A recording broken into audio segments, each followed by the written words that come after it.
ವೀಕ್ಷಕರೇ, ಮುಖದ ಮೇಲೆ ಬಂಗು ಬಂದರೆ ಎಂಥವರಿಗೂ ಕಿರಿಕಿರಿ ಅನಿಸುತ್ತೆ. ಈ ಬಂಗು ಮುಖದ ಸೌಂದರ್ಯವನ್ನು ಹಾಳು ಮಾಡ್ತದೆ. ಇದಕ್ಕೆ ಹೈಪರ್ ಪಿಗ್ಮೆಂಟೇಷನ್ ಎಂದು ಕರೆಯುತ್ತೇವೆ. ಮಹಿಳೆಯರ ಸುಂದರ ಮುಖದಲ್ಲಿ ಬಯಸದೇ ಬರುವಂಥ ಅತಿಥಿ ಎಂದರೆ ಈ ಬಂಗು ಎಂದರೆ ತಪ್ಪಾಗಲಿಕ್ಕಿಲ್ಲ. ನಮ್ಮ ಚರ್ಮದಲ್ಲಿ ಮೆಲಾನಿನ್ ಉತ್ಪಾದನೆ ಹೆಚ್ಚಾದಂತೆಲ್ಲ ಈ ಕಲೆಗಳು ಕೆನ್ನೆಯ ಮೇಲೆ, ಹಣೆಯ ಮೇಲೆ, ಮೂಗಿನ ಮೇಲೆ ಮೂಡಲಾರಂಭಿಸ್ತವೆ. ಈ ಹೈಪರ್ ಪಿಗ್ಮೆಂಟೇಷನ್ ಅಥವಾ ಬಂಗಿಗೆ ಹಲವಾರು ಕಾರಣಗಳಿವೆ. ಉದಾಹರಣೆಗೆ, ಸುಡುವ ಸೂರ್ಯನ ಬಿಸಿಲಿಗೆ ಸತತವಾಗಿ ಚರ್ಮವನ್ನು ಒಡ್ಡುವಂಥದ್ದು, ಕೆಲವೊಂದು ಸಮಯದಲ್ಲಿ ಆನುವಂಶಿಕತೆ ಅಂದರೆ ಹೆರಿಡಿಟಿ ಸಮಸ್ಯೆಯಿಂದಲೂ ಕೂಡ ಈ ಪಿಗ್ಮೆಂಟೇಷನ್ ಬರಬಹುದು. ಇನ್ನು ಈ ನಮ್ಮ ದೇಹದಲ್ಲಿ ಹೆಚ್ಚಾಗಿ ಹಾರ್ಮೋನಲ್ ಚೇಂಜಸ್ ಆದಾಗಲೂ ಕೂಡ ಏನಂದರೆ ಮುಖದ ಮೇಲೆ ಈ ಬಂಗು ಉತ್ಪತ್ತಿ ಆಗ್ತಾ ಇರುತ್ತೆ. ಮಹಿಳೆಯರು ತಮ್ಮ ಸೌಂದರ್ಯದ ಕುರಿತಾಗಿ ಹೆಚ್ಚಿನ ಕಾಳಜಿಯನ್ನು ವಹಿಸುತ್ತಾರೆ. ಮುಖದಲ್ಲಿ ಏನಾದರೂ ಒಂದು ಸಮಸ್ಯೆ ಉಂಟಾದರೆ ತಕ್ಷಣ ಬ್ಯೂಟಿ ಪಾರ್ಲರ್ಗೆ ಓಡಿ ಹೋಗುತ್ತಾರೆ. ಇಲ್ವೇ ಯಾವುದಾದರೂ ಜಾಹೀರಾತುಗಳನ್ನು ನೋಡಿ ಅದನ್ನು ತಮ್ಮ ಮುಖದ ಮೇಲೆ ಪ್ರಯೋಗ ಮಾಡಿಕೊಳ್ಳುತ್ತಾರೆ. ಇದರಿಂದ ಏನಾಗುತ್ತಂದರೆ ಮುಖದ ಕಾಂತಿ, ಮುಖದ ಶೇಡ್ ಏನಂದರೆ ಕ್ರಮೇಣವಾಗಿ ಬದಲಾವಣೆ ಆಗ್ತಾ ಬರುತ್ತೆ. ಆದರೆ ಇದೆಲ್ಲದರ ಹೊರತಾಗಿ ನಾವು ಹಲವಾರು ಸಮಸ್ಯೆಗಳನ್ನು ಎದುರಿಸ್ತಾ ಇರ್ತೇವೆ.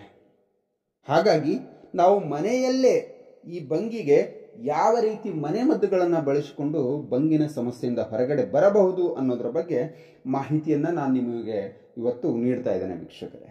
ಸೊ ಆಪಲ್ ಸೈಡರ್ ವಿನೆಗರ್, ಈ ಹೆಸರು ಸರ್ವೇ ಸಾಧಾರಣವಾಗಿ ಎಲ್ಲರೂ ಕೇಳಿಯೇ ಇರ್ತೀರ. ಈ ಆಪಲ್ ಸೈಡರ್ ವಿನೆಗರ್ನಲ್ಲಿ ಬೀಟಾ ಕೆರೋಟಿನ್ ಅಂಶ ಪ್ರಾಪರ್ಟಿ ಜಾಸ್ತಿ ಇದೆ.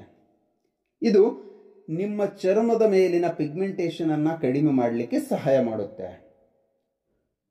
1 ಚಮಚ ಆಪಲ್ ಸಿಡರ್ ವಿನೆಗರ್ ಅನ್ನ 2 ಚಮಚ ನೀರಿನೊಂದಿಗೆ ಬೆರೆಸಿ ಕಪ್ಪು ಕಲೆಗಳಿರುವ ಜಾಗಕ್ಕೆ ಆ ಮಿಶ್ರಣವನ್ನು ಹಚ್ಚಿ 5 ನಿಮಿಷಗಳ ಬಳಿಕ ಬೆಚ್ಚಗಿನ ನೀರಿನಿಂದ ಮುಖ ತೊಳೆಯುತ್ತಾ ಬಂದರೆ ಈ ಒಂದು ಪಿಗ್ಮೆಂಟೇಷನ್ ಸಮಸ್ಯೆ ಕ್ರಮೇಣವಾಗಿ ಕಡಿಮೆ ಆಗ್ತಾ ಬರುತ್ತೆ. ಆದರೆ ಒಂದು ವಿಷಯ ನೆನಪಿರಲಿ ವೀಕ್ಷಕರೇ, ಚರ್ಮದ ಸಮಸ್ಯೆ, ಸ್ಕಿನ್ ಅಲರ್ಜಿ ಸಮಸ್ಯೆಯಿಂದ ಏನಾದರೂ ಬಳಲ್ತಾ ಇದ್ದರೆ ಈ ಆಪಲ್ ಸಿಡರ್ ವಿನೆಗರನ್ನು ಬಳಸುವ ಮುಂಚೆ ವೈದ್ಯರನ್ನು ಭೇಟಿ ಮಾಡಿ ನೀವು ಬಳಸುವಂಥದ್ದು ಸೂಕ್ತ. ಅಲೋವೆರಾ ಅಂದರೆ ಲೋಳೆ ರಸ, ಆಯುರ್ವೇದದಲ್ಲಿ ಇದನ್ನು ಘೃತಕುಮಾರಿ ಅಂತ ಉಲ್ಲೇಖ ಮಾಡಿದ್ದಾರೆ. ಇದು ಮಹಿಳೆಯರಿಗೆ ಅತ್ಯಂತ ಪ್ರಿಯವಾದ ಒಂದು ನೈಸರ್ಗಿಕವಾದ ವಸ್ತು ಅಂತಾನೆ ಹೇಳಬಹುದು. ಈ ಅಲೋವೆರಾ ಮುಖದ ಸೌಂದರ್ಯವನ್ನು ಹೆಚ್ಚಿಸುವ ಒಂದು ನೈಸರ್ಗಿಕ ಮನೆಮದ್ದು. ಇದರಲ್ಲಿ ಅಲೈನ್ ಎಂಬ ಅಂಶ ಇದೆ. ಬಂಗಿನ ಸಮಸ್ಯೆ ಇರುವವರು ಈ ಅಲೋವೆರಾವನ್ನು ಮುಖಕ್ಕೆ ಹಚ್ಚುವುದರಿಂದ ಕಲೆ ಸಮಸ್ಯೆ ಮಾಯವಾಗುತ್ತೆ. 2012ರಲ್ಲಿ ನಡೆದ ಅಧ್ಯಯನದ ಪ್ರಕಾರ ಅಲೋವೆರಾ ಹೈಪರ್ ಪಿಗ್ಮೆಂಟೇಷನ್ಗೆ ಪರಿಣಾಮಕಾರಿಯಾಗಿ ಚಿಕಿತ್ಸೆ ಅಂತ ಉಲ್ಲೇಖ ಮಾಡಿದೆ.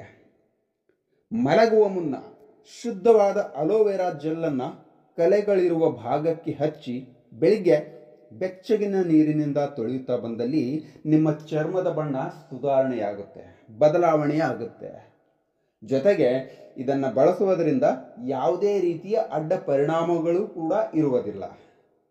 ಯಾಕೆಂದರೆ ಈ ಒಂದು ಅಲೋವೆರಾ ನಾವು ಸಾಮಾನ್ಯವಾಗಿ ಮುಖದ ಕಾಂತಿಗೆ, ಡ್ರೈ ಸ್ಕಿನ್ ಆಗಿರಬಹುದು, ಆಯಿಲಿ ಸ್ಕಿನ್ ಆಗಿರಬಹುದು, ಚರ್ಮದ ಗ್ಲೋಯಿಂಗ್ ಆಗಿ ನಾವೇನಂದ್ರೆ ಈ ಅಲೋವೆರಾವನ್ನು ಬಳಸ್ತಾ ಇರ್ತೀವಿ. ಸೊ ಹಾಗಾಗಿ ಅದೇ ರೀತಿ ಈ ಬಂಗಿಗೂ ಕೂಡ ಏನಂದ್ರೆ ಈ ಅಲೋವೆರಾ ಹೆಚ್ಚಾಗಿ ಬಳಸಬಹುದು. ಇನ್ನು ಥರ್ಡ್ ಥಿಂಗ್ಸ್ ಬಂದ್ಬಿಟ್ಟು ಕೆಂಪು ಈರುಳ್ಳಿ. ಈ ಈರುಳ್ಳಿ ಏನಂದ್ರೆ ನಮ್ಮ ಅಡುಗೆ ಮನೆಯಲ್ಲಿ ಸಾಮಾನ್ಯವಾಗಿ ಸಿಗುವಂತ ವಸ್ತು. ನಾವು ಬಳಸುವಂತ, ನಾವು ಸೇವಿಸುವಂತ ಆಹಾರಗಳಲ್ಲಿ ಈ ಈರುಳ್ಳಿ ಇಲ್ಲದಿದ್ದರೆ ಆ ಅಡುಗೆಗೆ ರುಚಿಯೇ ಇರುವುದಿಲ್ಲ. ಅಂತ ಸಂದರ್ಭದಲ್ಲಿ ಆ ಒಂದು ಕೆಂಪು ಈರುಳ್ಳಿಯನ್ನ ನಾವು ಈ ಪಿಗ್ಮೆಂಟೇಷನ್ಗೂ ಕೂಡ ಬಳಸಬಹುದು ವೀಕ್ಷಕರೇ. ಯಾಕಂದ್ರೆ ಈ ಒಂದು ಕೆಂಪು ಈರುಳ್ಳಿಯಲ್ಲಿ ವಿಟಮಿನ್ ಸಿ ಮತ್ತು ಆಂಟಿ ಆಕ್ಸಿಡೆಂಟ್ ಪ್ರಾಪರ್ಟಿಗಳು ಜಾಸ್ತಿಯಾಗಿ ಕಂಡುಬರುತ್ತವೆ. ಸೊ ಅದನ್ನು ನಾವು ಮುಖದ ಮೇಲೆ ಅಪ್ಲೈ ಮಾಡ್ತಾ ಬರೋದ್ರಿಂದ, ಅಂದರೆ ಆ ಒಂದು ಈರುಳ್ಳಿಯನ್ನು ಕತ್ತರಿಸಿ ನಾವು ಪೇಸ್ಟ್ ಮಾಡಿ ಆ ಬಂಗು ಇರುವಂಥ ಜಾಗದ ಮೇಲೆ ಅಪ್ಲೈ ಮಾಡ್ತಾ ಬರೋದ್ರಿಂದ ಏನಾಗುತ್ತೆ ಅಂದರೆ ಮುಖದ ಬಂಗು ಕಡಿಮೆಯಾಗಿ ಜೊತೆಗೆ ಮುಖದ ಕಾಂತಿಯು ಕೂಡ ಏನಂದರೆ ಹೆಚ್ಚಾಗ್ತಾ ಬರುತ್ತೆ. ಒಂದು ಸಂಶೋಧನೆಯ ಪ್ರಕಾರ ಗ್ರೀನ್ ಟೀ ಪಿಗ್ಮೆಂಟೇಷನ್ ಸಮಸ್ಯೆಗೆ ರಾಮಬಾಣವಾಗಿ ಕೆಲಸ ಮಾಡುತ್ತೆ ಅಂತ ರಿಸರ್ಚ್ಗಳು ವರದಿ ಮಾಡಿವೆ.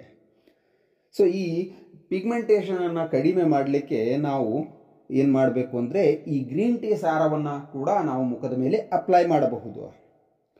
3ರಿಂದ 5 ನಿಮಿಷಗಳ ಕಾಲ ಏನಂದರೆ ಬಿಸಿ ನೀರಿನಲ್ಲಿ ಗ್ರೀನ್ ಟೀ ಬ್ಯಾಗ್ಗಳನ್ನು ಕರಗಿಸಿ ನಂತರ ಆ ನೀರಿನಿಂದ ಟೀ ಬ್ಯಾಗ್ಗಳನ್ನು ತೆಗೆದು ಅದನ್ನು ತಣ್ಣಗಾಗಿಸಿ ಆ ಒಂದು ಟೀ ಬ್ಯಾಗನ್ನು ಬಂಗು ಇರುವಂಥ ಅಥವಾ ನಿಮ್ಮ ಚರ್ಮದ ಮೇಲೆ ಏನು ಕಪ್ಪು ಕಲೆ ಇದೆ ಆ ಕಪ್ಪು ಕಲೆಯ ಮೇಲೆ ಆ ಒಂದು ಟೀ ಬ್ಯಾಗನ್ನು ಏನಂದರೆ ಇಡುವುದರಿಂದಲೂ ಕೂಡ ನಿಮ್ಮ ಬಂಗಿನ ಸಮಸ್ಯೆ ಕ್ರಮೇಣವಾಗಿ ಕಡಿಮೆ ಆಗುತ್ತಾ ಬರುತ್ತೆ ಅಂತ ಸಂಶೋಧನೆಗಳು ದೃಢಪಟ್ಟಿವೆ.